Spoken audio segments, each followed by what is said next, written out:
তিনটি অস্ত্র আমাদের হাতে রয়েছে এবং আমি বিশ্বাস করি বাংলাদেশের মানুষ এবং এই বর্তমান অন্তর্বর্তীকালীন সরকার যদি এই তিনটি অস্ত্র সঠিকভাবে ব্যবহার করতে পারে, আমাদের বন্ধু রাষ্ট্রের সঙ্গে একটা সংকটময় অবস্থা। তারা গতকাল একটি সভা করেছে। আমি যে কথাটি বলতে চাই সেটা হচ্ছে স্পষ্ট করে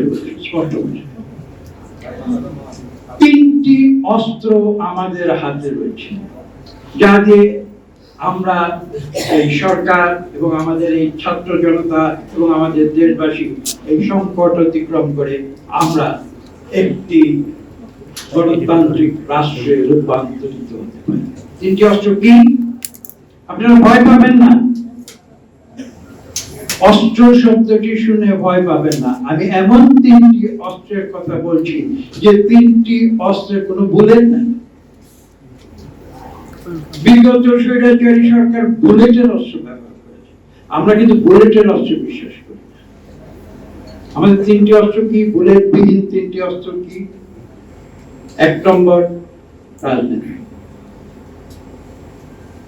দুই কূটনীতি, আর তিন জনাব কামাল মজুমদার সাহেব একটু আগে অনুগ্রহ করে আমার নাম উল্লেখ করেছেন।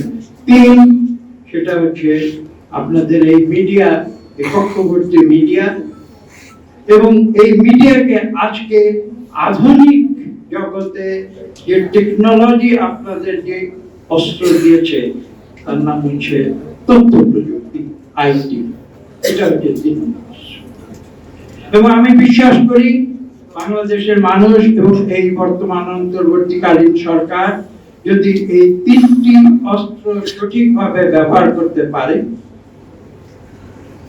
বুলেটবিহীন অস্ত্র, শান্তির অস্ত্র, শান্তিপূর্ণ প্রক্রিয়া, তাহলে বাংলাদেশের 18 কোটি মানুষের যে আকাঙ্ক্ষা, একটি গণতান্ত্রিক রাষ্ট্রে রূপান্তরিত হওয়ার যে আকাঙ্ক্ষা, যে গণতন্ত্রের জন্য 71 সালে আমরা লক্ষ লক্ষ জীবন দিয়েছিলাম,